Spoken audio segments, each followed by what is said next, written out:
నమస్కారం. A1 TV Telugu first news వార్తలకు స్వాగతం. ముందుగా వార్తల్లోని ముఖ్యాంశాలు. వన్యప్రాణుల సంరక్షణకు హనుమాన్ ఫౌండేషన్ ప్రారంభం. మంగళగిరిలో ప్రాజెక్టు ప్రారంభించిన పవన్ కళ్యాణ్. జీపీఎస్ ట్రాకింగ్ వాహనాలు, అంబులెన్స్ల ప్రారంభం. మనుషుల వన్యప్రాణుల సంఘర్షణ తగ్గించడమే లక్ష్యమని వ్యాఖ్య.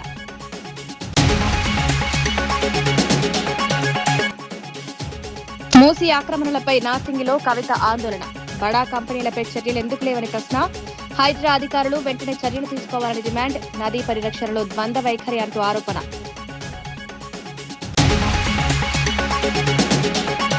తిరుమలలో అక్రమాలు పెరిగాయన్న కన్నబాబు ఆరోపణ. టీటీడీ చైర్మన్ అనైతిక కార్యకలాపాల విమర్శలు.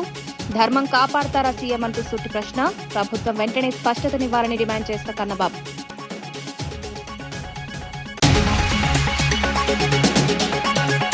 18 లక్షల కోట్ల పెట్టుబడులు ఎక్కడన్న గౌతమ్ రెడ్డి. ప్రకటించిన హామీలు మాటలకే పరిమితమయ్యాయని విమర్శ. పరిశ్రమలు ఇతర రాష్ట్రాలకు వెళ్లిపోతున్నాయని ఆరోపణ. ప్రభుత్వం బహిరంగ చర్చకు సిద్ధమా అంటూ సవాల్.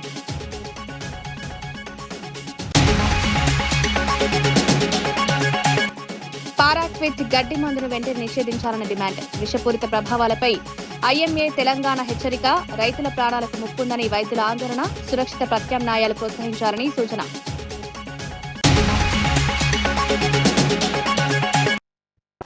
రాయచోటిలో అంతర్రాష్ట్ర ద్విచక్ర వాహన దొంగ ఆరిఫ్ ను పోలీసులు అరెస్ట్ చేశారు.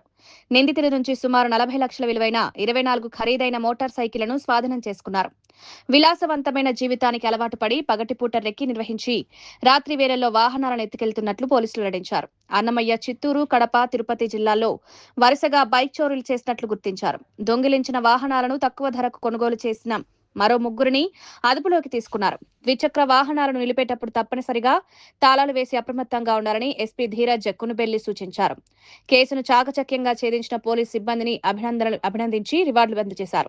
బైక్స్ ఎలా దొంగతనం చేయాలి అనేది నేర్చుకొని ఈ సైడ్ లో ఈజీగా బ్రేక్ అయ్యే బైక్స్, ఎస్పెషల్లీ ఈ పల్సర్లు కానీ, Splendor, shine and royal Enfield bikes నేర్చుకొని తర్వాత వైర్స్ తోని ఎలాగా మన ఇంజిన్ అవన్నీ స్టార్ట్ చేసే విధంగా ట్రైన్ అయ్యి 2024 ఎండింగ్ నుండి కూడాను ఈ సుమారు ఈ 24 బైక్స్ అని కూడా దొంగతనం చేయడం జరిగింది.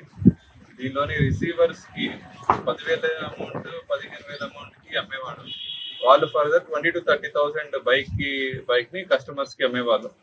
సో ఆ రిసీవర్స్ ని కూడా పట్టుకోవడం జరిగింది. ఇద్దరు గుర్రంకొండ వాళ్ళు, ఒకరు రామసముద్రం ఆయన, వీళ్ళందరినీ కూడా పట్టుకొని ఈరోజు రిమాండ్ పెట్టడం జరుగుతుంది. ఇక మీద ఎవరైనా బైక్ అది పోతే ఎస్పెషలీ వాళ్ళ సైడ్ లాక్స్ అవన్నీ కూడా కొద్దిగా స్ట్రాంగ్ గా వేసుకోవాలి. అండ్ జీపీఎస్ సిస్టమ్ కానీ బైక్స్ కి ఫిట్ చేసినట్టయితే ఒకవేళ వాళ్ళ బైక్ పోయినా కూడా ఇమీడియట్ గా ట్రేస్ చేయడానికి ఛాన్స్ ఉంటుంది. జీపీఎస్ ఇప్పుడు హార్డ్లీ ఒక 2,000 to 3,000 రూపీస్ కి చాలా చీప్ రేట్ కి జీపీఎస్ సిస్టమ్ వస్తున్నాయి. సో అవన్నీ కూడాను మీ బైక్స్ కి, మీ వెహికల్స్ కి పెట్టుకుంటే మాత్రం 100% ఈ ప్రాపర్టీ అఫెన్సెస్ అన్ని కూడా మనం ఈజీగా ట్రేస్ చేయడానికి ఛాన్స్ ఉంటుందండి. అండ్ ఈ ఎంటైర్ ఈ బైక్ ట్రేసింగ్ దీనిలో మన ఈ హోమ్ గార్డ్ అండ్ ఎవరైతే స్టాఫ్ పనిచేస్తారో వాళ్ళందరినీ కూడా బాగా అభినందిస్తున్నాము. వాళ్ళ చాకచక్యంగా ఉండడం వల్ల సమయస్ఫూర్తితో ఈ ముద్దాయిని పట్టుకోవడం జరిగింది. 4 జిల్లాల్లో నుండి కూడాను తిరుపతి, కడప, చిత్తూరు, అన్నమయ్య ఈ 4 జిల్లాల్లో ఉన్న బైక్స్ అన్ని కూడాను రికవర్ చేయడం చాలా సంతోషకరం. అండ్ ఒక ఇంటర్ డిస్ట్రిక్ట్ ముఠాని కూడాను మనం ఈ రోజు క్రాక్ చేయడం జరిగింది. Thank you. ఇంతకు ముందు ఈయన మైనర్ గా ఉన్నప్పుడు ఒక మొబైల్ థెఫ్ట్ చేసిన కేసు ఒకటి రిజిస్టర్ అయిందండి తిరుపతిలో. అది ఒక్కటే ఉంది. ఈ మధ్యకాలంలో ఆయన తర్వాత సౌదీ వెళ్ళి మళ్ళీ రావడం జరిగింది. అండ్ రీసెంట్ గానే ఈ బైక్ అఫెన్స్ అన్ని కూడా స్టార్ట్ చేయడం జరిగింది. సుమారు 40 lakhs వరకు ఉంటుందండి ఎస్టిమేటెడ్ వాల్యూ. మెయిన్ గా ఈ royal Enfield bikes more than 1 lakh cost ఉన్నాయి. ఇతంది రాయచోటి అండి. ప్రొద్దుటూరు రెడ్ల కళ్యాణ మండపం అధ్యక్ష పదవికి 25 ఏళ్ల తర్వాత ఎన్నికలు జరుగుతున్నాయి. డాక్టర్ నాగదర్శగిరి రెడ్డి, కేఎంఆర్ ట్రావెల్స్ అధినేత కందుల మునిరెడ్డి మధ్య హోరాహోరీ పోటీ నెలకొంది. కళ్యాణ మండపానికి విరాళాలు అందజేసిన 457 మంది ఓటర్లుగా నమోదయ్యారు. గత పాలక వర్గం కళ్యాణ మండపం ఆదాయంలో అవినీతి చేశారంటూ కందుల మునిరెడ్డి ప్యానెల్ ఆరోపించింది. పారదర్శకత లేని ప్రస్తుత వ్యవస్థను మార్చేందుకే తాము బరిలో ఉన్నామని ప్రకటించింది. ఇరు వర్గాలు ప్రతిష్టాత్మకంగా తీసుకోవడంతో ఈ ఎన్నిక స్థానిక రాజకీయాల్లో చర్చనీయాంశమైంది. దొంగ లెక్కలు రాసుకొని అంబడికి ఇచ్చినాడు, ఏదో ఈ డేట్లో ఇచ్చినాడు 50,000 కరెక్టే. లెడ్జర్ చూపించినాడు కరెక్టే. అవి నువ్వు ఆ రోజు నేను వచ్చినప్పుడే చూపించినావు సార్, నువ్వు ఈరోజు చూపించాల్సిన పనిలే. నీ దొంగ లెక్కలన్నీ, నీ కార్యవర్గము నీ దొంగ లెక్కలన్నీ గడ్డను పెట్టి నీ సభ్యులే ₹1 కోటి డబ్బు ఫ్రాడ్ జరిగింది అని మొత్తం పాంప్లెట్ పంచింది. వాస్తవమా కాదా? 5 ఏళ్ళు యుద్ధం చేసుకున్నారు. రెడ్డి కళ్యాణ మంటపానికి యుద్ధం జరిగింది. రెడ్ల పరువు తీసినారు ప్రొద్దుటూరులో. మొత్తము మీ కమిటీ అంతా కలిసి, రెడ్ల కళ్యాణ మంటపము కమిటీ కలిసి రెడ్ల పరువు జిల్లాలోనే రాష్ట్రంలోనే పరువు తీసిన వ్యక్తులు మీరందరూ కలిసి. నువ్వు మాత్రం మంచివానివే సార్, నువ్వు చాలా మంచివానివి. ఎందుకంటే నాగేశ్వర రెడ్డి గారు అంటే పేరున్న డాక్టరు, నిజాయితీ మనిషి. నీకు ఓటేస్తా నేను ఖచ్చితంగా, నిజాయితీ వరకు నీకు ఓటేస్తాను. నువ్వు తినేవానివి కాదు, నీకు కంట్రోల్ పవర్ లేదు సార్. ఏమి జరుగుతుంది, ఇక్కడ ఏమి జరుగుతుంది, నేను ఒక అధ్యక్ష పదవి ఉండా అని ఏదో పెద్ద సీఎం కిరీటిని మాదిరి నెత్తిన పెట్టుకొని ఇది పట్టుకొని నువ్వు ఊలాడుతున్నావు సార్. ఏమి ₹1 కోటి ఫ్రాడ్ జరిగిందనే రోజు నువ్వు రాజీనామా ఇచ్చి కుటుంబం బాగుంది, 1000 కోట్ల ఆస్తి ఉంది సార్ నీకు. ఆ చెడ్డ పేరు ఎందుకు సార్ నీకు? ఈ రోజైనా దయ ఉంచి నేను ఈ రోజు నీకు చేతులు ఎత్తి నమస్కారం చేస్తానా. ఈ రోజు డ్రాప్ కాదు సార్, నువ్వు నాకు వద్దు, ఈ అధ్యక్ష పదవి నాకు వద్దని నువ్వు డ్రాప్ కా.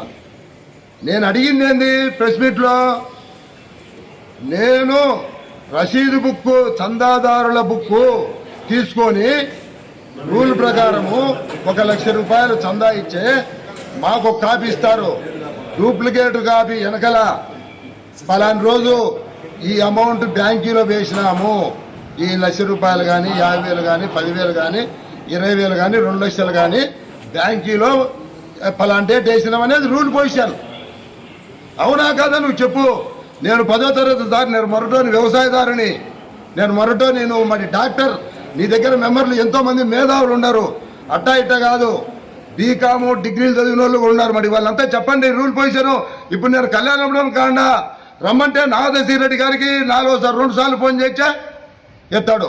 వాళ్ళ మేనేజర్తో ఫోన్ చేయించా, ఈరోజు ప్రచారంలో ఉండా. నిన్న ఏం చెప్పినారు సార్ మీరు? ఎవరైనా డౌట్ ఉంటే కళ్యాణ మంటపంలో బుక్కులు ఉన్నాయి, పోయి చూసుకోండి అని చెప్పిన మాట వాస్తవమా కాదా? మరి నువ్వు ఒక డాక్టర్గా ఉండి ఇక్కడికి మేనేజర్ వస్తే సార్ ఏం బుక్కు లేవు సార్ అంటాడు ఈయన. మరి నువ్వు ఎందుకు చెప్పాలి అబద్ధాలు? నువ్వు ఒక డాక్టర్గా అబద్ధాలు, నీ వయస్సుకు నువ్వు అబద్ధాలు చెప్పాల్సిన పని ఏముంది సార్? నువ్వంటే మాకు ఒక తండ్రి మాదిరి, ఒక గురువు మాదిరి, ఒక ప్రొద్దుటూరులోనే ఎంతో మంది ప్రాణాలు కాపాడిన వ్యక్తి. రాష్ట్రంలో అత్యాచారాలు, గంజాయి అక్రమ రవాణా ఘటనలు పెరుగుతున్నా ప్రభుత్వం పోలీసులకు పట్టడం లేదని వైఎస్ఆర్సీపీ లీగల్ సెల్ అధ్యక్షుడు మనోహర్ రెడ్డి ఆరోపించారు. చట్ట వ్యవస్థ పూర్తిగా క్షీణించిందన్నారు. ప్రతిపక్ష పార్టీ కార్యకర్తలపై తప్పుడు కేసులు పెట్టడం, వేధించడం మాత్రమే పోలీసుల విధిగా మారిందని విమర్శించారు. ప్రజల భద్రత, శాంతి భద్రతల పరిరక్షణలో ప్రభుత్వం విఫలమైందని ఆరోపించారు. ఈ పరిస్థితులపై ప్రభుత్వం సమాధానం చెప్పాలని డిమాండ్ చేశారు. దేవాలయాల్లో, గుళ్ళల్లో పోయినప్పుడు అక్కడ సంఘటనలు జరుగుతున్నాయి, చాలామంది చనిపోతున్నారు. అక్కడ లా అండ్ ఆర్డర్ లేదు, పోలీసు వాళ్ళు అక్కడ ఉండరు. లేదు, ఈ రాష్ట్రంలో అత్యాచారాలు జరుగుతున్నాయి. ఆ అత్యాచారాలు ఎవరు? హోంమంత్రి కాన్స్టిట్యున్సీలో జరుగుతున్నాయి, లోకేష్ గారి కాన్స్టిట్యున్సీలో జరుగుతున్నాయి, చంద్రబాబు గారి కాన్స్టిట్యున్సీలో జరుగుతున్నాయి. అయినా కానీ వాళ్ళకి నిమ్మకి నీరెత్తినట్టు వాళ్ళు ఉన్నారు. ఇక్కడెక్కడ లా అండ్ ఆర్డర్ వైపు హత్యలు జరిగినాయి, అత్యాచారాలు జరిగినాయి, దుర్మార్గాలు జరిగినాయి, గంజాయి రవాణా జరిగినాయి, ఏవైనా జరగనివ్వండి, మాకు సంబంధం లే. మేము మాత్రం ఈ రాజకీయ నాయకులు ఏం చెప్తే అది వింటాం. వైఎస్ఆర్సీపీ కాంగ్రెస్ నాయకులపైన, కార్యకర్తలపైన అక్రమ కేసులు బనాయించడమే మా పని. అట్లా ఉండగలిగితేనే మేము ఈ ప్రభుత్వంలో పనిచేస్తాం. ఎందుకంటే పొలిటికల్ గవర్నెన్స్ అని పూర్తిగా వాళ్ళే ఓపెన్గా చెప్పారు. తర్వాత ఏ స్టేషన్ పోయినా, ఏ ఆఫీసు పోయినా తెలుగుదేశం కార్యకర్తలు వస్తే చాలు వాళ్ళకి మీరు టీ ఇచ్చి పనిచేసి పంపించండి అని చెప్పి అచ్చెన్నాయుడు లాంటి వాళ్ళే చెప్పారు. తర్వాత చంద్రబాబు నాయుడు గారు చెప్పారు. కాబట్టి మేము ఎవరికి భయపడాల్సిన అవసరం లేదు, న్యాయస్థానాలకు కూడా భయపడాల్సిన అవసరం లేదు. మమ్మల్ని రక్షించుకుంటుంది ఈ ప్రభుత్వం అనే కేవలం వైఎస్ఆర్సీపీ పార్టీని లేకుండా నిర్మూలించాలని, లేకపోతే ఇట్లా భయభ్రాంతులకు గురి చేయాలని అక్రమ కేసులు పెట్టాలని చెప్పి చాలా దారుణమైన సంఘటనలు చేస్తూ కాళ్ళు చేతులు ఇరగొడుతూ అసలు వాళ్ళు దేనికి పనికిరాని సందర్భాల్లో అక్రమ కేసులు బాధితులపైనే కేసులు పెట్టడాలు వీటన్నిటిని మానుకోకపోతే తిరుమలలో అక్రమాలు అధర్మాలు పెరుగుతున్నాయని మాజీ మంత్రి కురసాల కన్నబాబు ఆరోపించారు.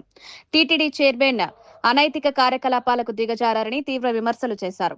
సీఎం చంద్రబాబు వెంకటేశ్వర స్వామి పక్షాన నిలబడి ధర్మాన్ని కాపాడతారా లేక తనకు అనుకూలంగా ఉన్న వారి పదవిని రక్షిస్తారా అని ప్రశ్నించారు. ఈ అంశంపై ప్రభుత్వం తక్షణం స్పష్టతనివ్వాలని కోరారు. చిక్కుకున్నారు. ఒక మహిళతో ఆయనకి సన్నిహిత సంబంధాలు ఉన్నాయని, ఇది కరెక్ట్ అయిన పద్ధతి కాదనేది పెద్ద చర్చ జరుగుతోంది. ఈ సమయంలో చంద్రబాబు నాయుడు గారు ఈ రాష్ట్ర ముఖ్యమంత్రి అసలు ఎలాంటి నిర్ణయం తీసుకోబోతున్నారు అనేది పెద్ద ఆసక్తిగా ఉంది. ఎందుకంటే ఒక పక్క తన ఇలవేలుపుగా కులదైవంగా భావించే వెంకటేశ్వర స్వామి వారి పవిత్రత, మరొక పక్క తన భుజాన తెలుగుదేశం పార్టీని చంద్రబాబు నాయుడు గారిని మోస్తున్న TV5 దాని అధినేత నాయుడు గారు, ఈ రెండింటి మధ్య ఎలాంటి నిర్ణయం తీసుకుంటారో అనేది ఆసక్తిగానే ఉంది. ఎందుకంటే ఇవాళ చంద్రబాబు నాయుడు గారు చెప్పే మాటలకి చేతలకి పొంతన ఉండదనేది న్యాచురల్ గా అందరూ అంటూ ఉంటారు. కానీ దేవుడి విషయంలో అయినా సరే ఆయన ఎలా నిలబడతాడనేదే కదా ఆసక్తి. ఒక రకంగా నాకేమనిపిస్తుంది అంటే పాపం చంద్రబాబు నాయుడు గారికి ఇది ఒక అగ్ని పరీక్ష అనిపిస్తుంది. ఇటు దేవుడి పక్షాన్ని నిలబడతాడా, తన్ని దేవుడిగా చూసే నాయుడు పక్షాన్ని నిలబడతాడా, ఆ నాయుడు గారిని కాపాడతాడా అని చూడాలి. ఎందుకంటే ఇంత పెద్ద ఆరోపణలు వచ్చిన వ్యక్తిని పాలక మండలి చైర్మన్ గా ఉంచి అక్కడ ఏ ప్రక్షాళన చేయకపోతే ప్రజలు ఏమనుకుంటారు? ఒకవేళ చేస్తే ఎన్నాళ్ళు TV5 అధినేత తన ఛానల్ ద్వారా చంద్రబాబు నాయుడు గారికి సేవ చేస్తే ఆ సేవల్ని మర్చిపోయి ఆయన్ని పరిరక్షించలేకపోయాడని తన సొంత మనుషులు అనుకుంటారు. కాబట్టి ఇది ఒక అగ్ని పరీక్ష ఏమో అని మాలాంటోడు అనుకుంటున్నాం. ఎలాంటి నిర్ణయం తీసుకుంటాడని చాలా ఆసక్తిగా ఉంది. ఎందుకంటే ఇవాళ ఈ రాష్ట్రంలో దేవాదాయ శాఖలో కొన్ని నిబంధనలు ఉన్నాయి. ఒక ఆలయానికి పాలక మండలి నియమిస్తే ఆ ప్రతిపాదనలో వచ్చిన పేర్లు పరిశీలన చేసి ఆ పరిశీలనలో వారి మీద కేసులున్నాయా, ఆరోపణలు ఉన్నాయా, వివాదాస్పదుడా అనేది చూసి అవేమీ లేని వాళ్ళనే ఆలయాలకి కమిటీలకి చైర్మన్గా నియమిస్తారు. అలాంటిది ఇప్పుడు ఒక టీటీడీకి పాలక మండలి నియమించేటప్పుడు ఆరోపణలు ఉన్నాయా, వారి బీఆర్ నాయుడు వ్యవహారంపై సోషల్ మీడియాలో తీవ్ర చర్చ జరుగుతున్నప్పటికీ కొన్ని మీడియా సంస్థలు దీనిపై చర్చించకపోవడంపై విమర్శలు వ్యక్తమవుతున్నాయి. రాష్ట్రానికి సంబంధించిన వివాదాస్పద అంశాన్ని పక్కన పెట్టి అంతర్జాతీయ విషయాలపై వరుస డిబేట్లు నిర్వహించడం సరైందా అని ప్రశ్నలు లేవనెత్తుతున్నారు. ప్రజలకు సంబంధించిన ముఖ్య అంశాలపై మీడియా సమతుల్య దృష్టితో వ్యవహరించాలని పలువురు అభిప్రాయపడుతున్నారు. మూర్తి గారు, ఇంకొక మిత్రులు సాంబశివరావు గారు ఏమైనా డిబేట్ పెడతారేమో దీని మీద అని. ఎందుకంటే నేను కూడా చాలా కీన్గా అబ్జర్వ్ చేస్తానే దీని మీద డిబేట్ పెడితే ఏం స్టాండ్ తీసుకుంటారు అని. ఎందుకు అంటే పాపం దుర్మార్గంగా పరిస్థితి ఏంది అంటే డిబేట్ పెట్టేవాళ్లే. ఫస్ట్ ఏమో మూర్తి గారు, సాంబశివరావు గారు, వీరి అధినేత బిఆర్కే నాయుడు గారు ఇది AI టెక్నాలజీ ఫేక్ వీడియోస్ అనేటువంటి ఒక స్టాండ్ తీసుకున్నారు.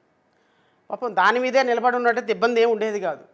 దాన్ని పక్కన పడేసి ఆవేశంలో సోషల్ మీడియాలో పోస్టులు చూసి ఆవేశంలో పుసిక్కుమని బిఆర్ నాయుడు గారు మీడియా సమావేశం పెట్టి దాంట్లో అక్కడక్కడ మాత్రమే ఎడిటింగ్ జరిగింది, దాంట్లో అయినా వల్గారిటీ ఏముంది అన్నారు. అర్థం కాల మూర్తి గారికి, సాంబశివరావు గారికి. అయ్యో సాయంత్రం డిబేట్ కూర్చుందామనే ఫేక్ వీడియోలను పెడదామనుకుంటే పుసిక్కుమని ఈ ముసలాయన, ఈ పెద్ద ఆయన పైన కూర్చున్నాం మెదలకుండా కూర్చున్న ఉండక ఇది సగం అక్కడక్కడే ఎడిట్ చేశారు అంటే అది పూర్తి మంచి వీడియోనే అక్కడక్కడే ఎడిట్ చేశారని చెప్పి మూలిగే నెక్క మీద తాటికాయ వేసుకున్నాడు, బుద్ధుందా బుర్రుందా అని తిట్టుకున్నారంట. సో ఈయన ఒక స్టాండ్ మీద అది A1 fake AI technology fake video అని దాని మీద ఉన్నట్టయితే వాళ్ళు సాయంత్రానికి డిబేట్లు నడిపేవాళ్ళు. అప్పటికే పాపం చాలామంది యూట్యూబర్లు అప్పటికే AI టెక్నాలజీ అసలు పారాక్విట్ డీక్లోరైడ్ అనే గడ్డి మందును తక్షణమే నిషేధించాలని ఇండియన్ మెడికల్ అసోసియేషన్ తెలంగాణ ప్రతినిధులు ప్రభుత్వాన్ని కోరారు. ఈ రసాయనం అత్యంత విషపూరితమై ఉండడంతో అనుకోకుండా సేవించినా ప్రాణాంతక పరిణామాలు కలుగుతున్నాయని వైద్యులు తెలిపారు. రైతులు, వ్యవసాయ కార్మికులు అప్రమత్తత లేకుండా వాడుతున్న కారణంగా ప్రమాదాలు పెరుగుతున్నాయన్నారు. ఇప్పటికే పలు ప్రాంతాల్లో పారాక్విట్ విష ప్రయోగాల కేసును నమోదయ్యాయని గుర్తు చేశారు. ప్రజారోగ్యాన్ని దృష్టిలో పెట్టుకుని సురక్షిత ప్రత్యామ్నాయాలను ప్రోత్సహిస్తూ ఈ మందును నిషేధించాలని డిమాండ్ చేశారు.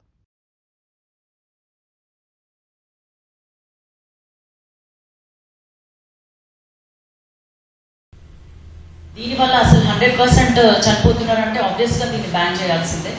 నేను health and family welfare parliament standing committee మెంబర్ని కూడా. సో మా కమిటీలో కూడా దీన్ని నేను అడ్రస్ చేస్తాను. అదేవిధంగా పార్లమెంట్లో కూడా ఖచ్చితంగా దీని గురించి మాట్లాడతాను. ఒకవైపు అప్పుల బాధను ఏ బాధను మంది అవుతుంది, మళ్ళా దవాఖాన పోతే మళ్ళా చనిపోతానని తెలిసిన తర్వాత కూడా ట్రీట్మెంట్ మంచిగా చేయమని చెప్పి కోరినప్పుడు కొంతమంది డాక్టర్లు ఏమో ఖర్చు ఎందుకు అని చెప్పే పద్ధతిలో ఉంటారు, కొంతమంది ఏమో సరే వాళ్ళు కోరుతున్నారు కాబట్టి మనం ట్రీట్మెంట్ ఇద్దామని చెప్పి, అంటే కుటుంబం కథమైపోతుంది. ఇక ఒకవైపు మనిషి పోతాడు, రెండో వైపు అప్పులు మించిపోతాడు. ఆయన ఇక తాగి ఆయన పోతాడు, చచ్చిపోతాడు. ఇక బాధంతా జీవితాంతం దుఃఖాన్ని ఎదుర్కొని భరించేంత స్త్రీలే. హైదరాబాద్ శివార్ నార్సింగ్ లో మూసీ నదిని ఆక్రమించి నిర్మిస్తున్న భారీ రియల్ ఎస్టేట్ వెంచర్ పై తెలంగాణ జాగృతి అధ్యక్షురాలు కల్వకుంట్ల కవిత ఆందోళన చేపట్టారు. స్థానికులతో కలిసి స్థిరాస్తి సంస్థ కార్యాలయం ఎదుట బైఠాయించి నిరసన వ్యక్తం చేశారు. సాధారణ ప్రజల ఇళ్లను తొలగిస్తామని చెప్పే ప్రభుత్వం బడా కంపెనీల ఆక్రమణలను ఎందుకు పట్టించుకోవడం లేదని ప్రశ్నించారు. హైడ్రా అధికారులు సీఎం తక్షణ చర్యలు తీసుకోవాలని డిమాండ్ చేశారు. నదీ పరిరక్షణలో ద్వంద్వ వైఖరి అనుసరిస్తున్నారని ఆరోపించారు.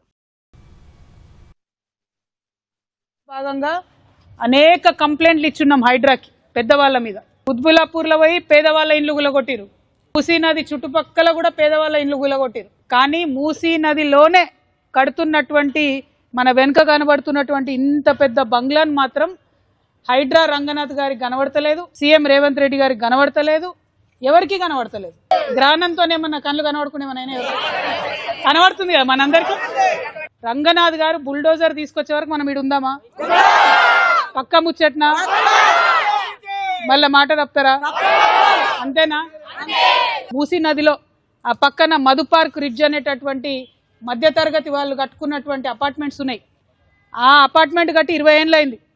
అక్కడికి పోయి అది తీసేయమని లొల్లి పెడుతున్నారు. కానీ ఇది ఇప్పుడిప్పుడే కడుతురు కదా, దీంట్లో ఎవరికి నష్టం జరగలే కదా.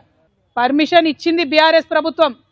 కాంగ్రెస్ వచ్చినాక 6 నెలలు ఆపినరు, తర్వాత ఆమ్యామ్య తర్వాత మళ్ళీ వర్క్ స్టార్టెడ్. కాపాడుకుంటాం మూసీ నదిని, పరిరక్షించుకుంటాం తెలంగాణ వనరులను. అమరావతి రైతుల ఆధ్వర్యంలో నిర్వహించే దయానంద్ ఆంగ్లో వేదిక్ పాఠశాలలో ఈ ఏడాది నుంచి అడ్మిషన్లు ప్రారంభిస్తున్నట్లు అమరావతి ఎడ్యుకేషనల్ కల్చరల్ అకాడమీ కార్యదర్శి అనుమోలు బాలమురళీకృష్ణ తెలిపారు. నెక్కలలో 3 ఎకరాల భూమిలో నూతన భవనాలు నిర్మిస్తున్నామన్నారు. భవనాలు పూర్తయ్యే వరకు తుళ్లూరులో తాత్కాలికంగా తరగతులు నిర్వహించనున్నట్లు వెల్లడించారు. నాణ్యమైన విద్య అందించడమే లక్ష్యమని పేర్కొన్నారు.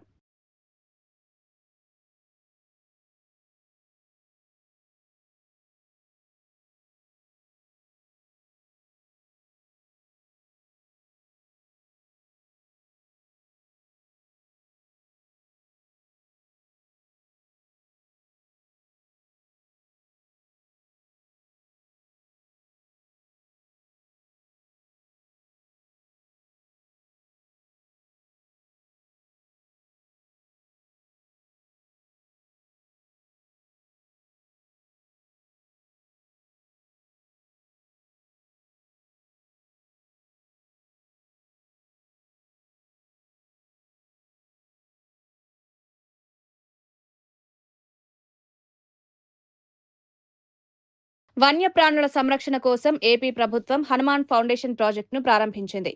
మంగళగిరిలో డిప్యూటీ సీఎం పవన్ కళ్యాణ్ ఈ ప్రాజెక్టును ప్రారంభించారు. జీపీఎస్ ట్రాకింగ్ సదుపాయం కలిగిన వాహనాలు, అంబులెన్స్లను ప్రారంభించారు. వన్యప్రాణులు మనుషుల మధ్య సంఘర్షణలను తగ్గించడమే ఈ ప్రాజెక్టు ప్రధాన ఉద్దేశమని తెలిపారు. సంరక్షణ చర్యలను మరింత బలోపేతం చేస్తామని చెప్పారు.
రాష్ట్రానికి భారీ పెట్టుబడులు తెచ్చామని చెప్పిన హామీలు కేవలం మాటలకే పరిమితమయ్యాయని వైఎస్సార్సీపీ నేత గౌతమ్ రెడ్డి ఆరోపించారు. ప్రకటించిన 18 లక్షల కోట్ల పెట్టుబడులు ఎక్కడ ఉన్నాయని ప్రశ్నించారు. కూటమి ప్రభుత్వ వేధింపుల భయంతో పెద్ద పరిశ్రమలు ఇతర రాష్ట్రాలకు వెళ్లిపోతున్నాయని విమర్శించారు. దావోస్ పర్యటన ద్వారా రాష్ట్రానికి ఏ ప్రయోజనం చేకూరిందో ప్రజలకు వివరించాలని డిమాండ్ చేశారు. రాజ్యాంగ విలువలను పక్కనబెట్టి అరాచక పాలన సాగుతోందన్నారు. రెడ్ బుక్ పేరుతో రాజకీయ ప్రత్యర్థులపై కక్ష సాధింపులు చేస్తున్నారని ఆరోపించారు. ఈ అంశంపై బహిరంగ చర్చకు సిద్ధమని, ప్రభుత్వం కూడా సిద్ధమా అని సవాల్ విసిరారు. సృష్టించడానికి చేసినటువంటి ఎత్తుగడలో భాగంగానే ఊళ్ళను ఖాళీ చేయించడం అనేటువంటి జరిగింది. ఈ తరుణంలో చంద్రబాబు నాయుడు గారు రోజుకొక అబద్ధం చెప్పడం అనేటువంటి జరుగుతోంది. ఆ అబద్ధం చెప్పేటువంటి దానిలో కార్మికుల పట్ల ఆయనకి చాలా ఎనలేని అభిమానం ఉన్నది అనేటువంటి చెప్పేటువంటి క్రమంలో కార్మికులకి మొండి చేయి ఇచ్చినటువంటి వాడు చంద్రబాబు నాయుడు అనేటువంటి కనపడతా ఉంది ఈ కూటమి ప్రభుత్వం. గతంలో చెప్పినటువంటి ఆ హామీలకి ఏ రకంగానూ కూడా అమలు చేయలేదు అనేటువంటిది. గతంలో ఏం చెప్పాడు? 18,34 కోట్ల రూపాయలు నేను పెట్టుబడులు తీసుకొస్తున్నా, మీకెందుకో ఇబ్బంది లేకుండా ఉద్యోగ వ్యవస్థ లక్షలాది మందికి ఇస్తానని చెప్పారు. ఒక్క కోటి కూడా తీసుకురాకుండా ఆయన ప్రభుత్వం దిగిపోతే జగన్ గారి హయాంలో కూడా 58 నెలల కాలంలోనే 315కు పైగా భారీ ప్రాజెక్టులు తీసుకురావడం జరిగింది. అదే పద్ధతిలో 130,000 మందికి ఉద్యోగ వ్యవస్థని కల్పించడం అనేటువంటి జరిగింది. కానీ చంద్రబాబు నాయుడు గారు ఏం చేశారండి? ఆయన మాటలకే మాత్రమే పరిమితమైనటువంటి పద్ధతిలో ఆయన చేసినటువంటి తీరు మనకు కనపడుతూ ఉంది. 2014-18 హయాంలో అయితే 32,803 కోట్ల రూపాయలు మాత్రమే తేగలిగినటువంటి చంద్రబాబు నాయుడు. కానీ జగన్ గారు ఆ రకంగా కాదు.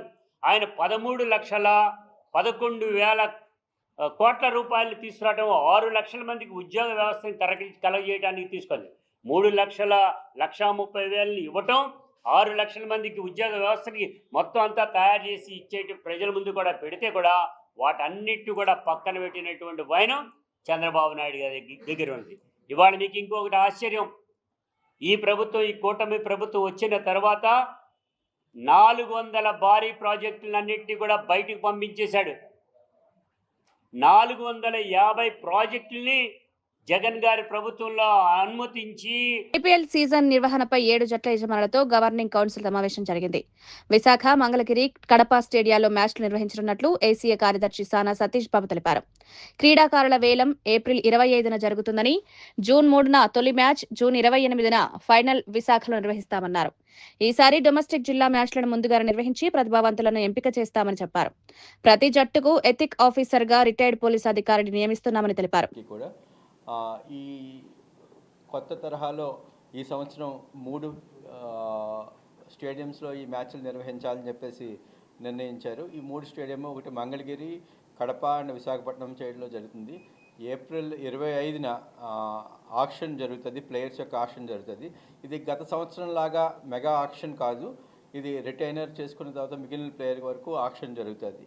అదేవిధంగా ఆక్షన్ జరిగిన తర్వాత జూన్ 3వ తారీఖున మ్యాచ్లు స్టార్ట్ అవుతాయి. మంగళగిరిలో మ్యాచ్లు స్టార్ట్ అవుతాయి. ఫస్ట్ మ్యాచ్ నుంచి మంగళగిరిలో ఉంటుంది. అదే ఫైనల్స్ వైజాగ్లో ఉంటుంది, అది జూన్ 28న జరుగుతుంది. ఇలాగ ఈ మ్యాచ్లు 26 రోజుల పాటు ఒక ఉత్సవంగా ఈ మ్యాచ్లు జరుగుతాయి. ఈ మ్యాచ్లు అయిన తర్వాత దీనికోసం ఈ ఆంధ్ర క్రికెట్ అసోసియేషన్ సంబంధించిన డొమెస్టిక్ డిస్ట్రిక్ట్ మ్యాచ్లన్నింటినీ కూడా ఈసారి ప్రీపోన్ చేయడం జరిగింది. ఈ ఏపీఎల్లో ఎక్కువ ప్రతిభ వస్తుంది. లాస్ట్ టైం ముస్తాక్ అలీలో ఆంధ్ర క్రికెట్ ప్రతిభ చూసి అంచేత అండర్-19, అండర్-23 సీనియర్ టోర్నమెంట్లు అన్నింటినీ కూడా మేము ఏప్రిల్ 27 లోపల కంప్లీట్ చేసి వాళ్ళని ఈ ఏపీఎల్కి సెలెక్ట్ చేసుకునే విధంగా ఏర్పాట్లు చేయడం జరిగింది. దీనివల్ల ఆంధ్ర ఎవ్రీ ఇయర్ జరిగే డొమెస్టిక్ సీజన్ ఒక 2 నెలల ముందుకు రావడం జరిగింది. వర్షాలు కూడా అడ్డంకి వస్తున్నాయి ఆగస్టులో అన్న ఉద్దేశంతో చేయటం జరిగింది. ఇది కాకుండా ఈ మ్యాచ్లన్నింటినీ కూడా సోనీ లైవ్లో ఇవ్వటం వల్ల ఎక్కువ మందికి ఆదరణ వస్తుంది. అదేవిధంగా మా ప్రెసిడెంట్ గారు శివనాథ్ గారు సూచించినట్టు ఈ మ్యాచ్లకు సంబంధించిన అన్ని టీంలు కూడా ఈ మెయిన్ సిటీస్లో ప్రాక్టీస్ చేయకుండా ప్రాక్టీస్ మ్యాచ్లు అన్నీ కూడా డిఫరెంట్ సిటీల్లో, నర్సాపురం, అమలాపురం, లేకపోతే ఏలూరు, నర్సరావుపేట, డిఫరెంట్ గ్రౌండ్స్ తీసుకుని చేయటం వల్ల లోకల్లో ఉన్న టాలెంట్ ఎవరైతే బౌలింగ్ వేయగలరో బౌలింగ్ వేసేవాళ్ళు వాళ్ళని కూడా తీసుకొచ్చి బౌలింగ్ వేయించడం వలన లోకల్ టాలెంట్ బయటపడితే వాళ్ళ భీమవరం కోర్టు వద్ద రౌడీ షీటర్ రౌతుల రఘుపై జరిగిన హత్యాయత్నం కేసును పోలీసులు ఛేదించారు. ప్రధాన నిందితుడు గోవిందరావుతో పాటు 7గురిని అరెస్ట్ చేశారు. గతంలో జరిగిన 2 హత్యలకు ప్రతీకారంగా ఈ దాడి జరిగినట్లు విచారణలో తేలింది. కైకారం ప్రాంతంలో అద్దెగది తీసుకుని 2 నెలలు రెక్కి చేసినట్లు గుర్తించారు. నిందితుల వద్ద నుంచి మారణాయుధాలను స్వాధీనం చేసుకున్నారు. గోవిందరావు, దుర్గారావులపై పీడీ యాక్ట్ నమోదు చేస్తామని డీఎస్సీ రఘువీర్ విష్ణు తెలిపారు. తీరా చూస్తే అదేదో యాక్సిడెంట్ కాదు, ఇది ఒక 2 వర్గాల మధ్యన ఆధిపత్య పోరుగా ప్రధానంగా డబ్బు లావాదేవీల కారణంగా మన భీమవరం పట్టణంలో గత 4-5 సంవత్సరాల క్రితం నుంచి ఒక 2 గ్రూప్స్. సో 2022లో కూడా 2 మర్డర్స్ అయినాయి. దాంట్లో ఎవరైతే హత్య కాబడ్డారో 2 కేసుల్లోనూ ఆ 2 కేసుల్లోనూ వాళ్ళ తమ్ముళ్ళు మిగిలి ఉన్నారు. అన్నలిద్దరూ అప్పట్లో మర్డర్ అయిపోయారు. దాని తర్వాత తమ్ముళ్ళిద్దరూ ఒకరికొకరు ఎవరి ముందని వాళ్ళు ఇతన్ని ఎలిమినేట్ చేస్తారని ఒక ఊహా ప్రపంచంలో ఉంటూ, సో వీళ్ళందరికీ రౌడీ షీట్స్ ఉన్నాయి. రెగ్యులర్గా ప్రతి ఆదివారం కూడా మనకు 2 టౌన్ పోలీస్ స్టేషన్కి వాళ్ళు వచ్చి రౌడీ షీట్లు ఇక్కడ సంతకాలు పెట్టడం, తర్వాత కౌన్సిలింగ్ అటెండ్ కావడం జరుగుతుంది. ఈ గోవిందరావు అనే అతని మటుకు మనకు గత ఒక 5-6 నెలలుగా అసలు మనకు కనిపించకుండా, అతని లొకేషన్ కూడా తెలియకోకుండా చాలా జాగ్రత్తగా ఎక్కడో ఉంటున్నాడు. అతన్ని మనం సెర్చ్ చేస్తూ ఉన్నాం. కాకపోతే 27వ తేదీన ఈ కంప్లైంట్ ఎవరైతే ఈరోజు రౌతుల రఘుబాబు అనేతను అతను వేరే కేసులో అక్కడ హాజరైనప్పుడు ఆ కేసు చూసుకొని బయటికి వస్తుండగా ఇక్కడ ఉన్నటువంటి ఒక ముద్దాయి వీళ్ళకి ఇన్ఫర్మేషన్ ఇచ్చి ఇక్కడ రఘు వచ్చాడు అని చెప్పడంతో వీళ్ళంతా మూకుమ్మడిగా ఒక రిడ్జ్ కార్లో వచ్చి వాళ్ళు కారు ఎక్కి వెళ్ళిపోతుండగా ఆ కార్ను వాళ్ళు డాష్ ఇచ్చి వెంటనే వాళ్ళ మీద దాడి చేసే ప్రయత్నం చేశారు. ఈలోగా అందరూ వాళ్ళు తప్పించుకొని వెళ్ళిపోయారు. సో తర్వాత మళ్ళీ ఆ కంప్లైంట్ మాకు వచ్చి కంప్లైంట్ ఇచ్చిన తర్వాత వార్తలు ముగించే ముందు ముఖ్యాంశాలు మరోసారి. వన్యప్రాణుల సంరక్షణకు హనుమాన్ ఫౌండేషన్ ప్రారంభం. మంగళగిరిలో ప్రాజెక్టు ప్రారంభించిన పవన్ కళ్యాణ్. జీపీఎస్ ట్రాకింగ్ వాహనాలు, అంబులెన్స్ల ప్రారంభం. మనుషుల వన్యప్రాణుల సంఘర్షణ తగ్గించడమే లక్ష్యమని వ్యాఖ్య.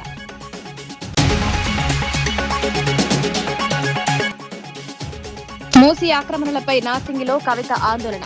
బడా కంపెనీలపై చర్యలు ఎందుకు లేవని ప్రశ్న. హైడ్రా అధికారులు వెంటనే చర్యలు తీసుకోవాలని డిమాండ్. నదీ పరిరక్షణలో ద్వంద్వ వైఖరి అంటూ ఆరోపణ.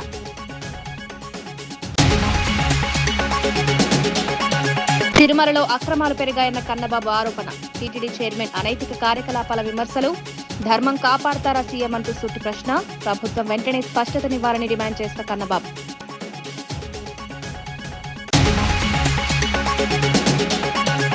$18 లక్షల కోట్ల పెట్టుబడులు ఎక్కడన్న గౌతమ్ రెడ్డి. ప్రకటించిన హామీలు మాటలకే పరిమితమయ్యాయని విమర్శ. పరిశ్రమలు ఇతర రాష్ట్రాలకు వెళ్లిపోతున్నాయని ఆరోపణ. ప్రభుత్వం బహిరంగ చర్చకు సిద్ధమా అంటూ సవాల్.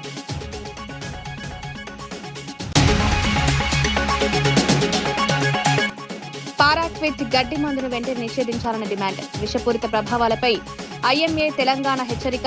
రైతుల ప్రాణాలకు ముప్పుందని వైద్యుల ఆందోళన. సురక్షిత ప్రత్యామ్నాయాలు ప్రోత్సహించాలని సూచన.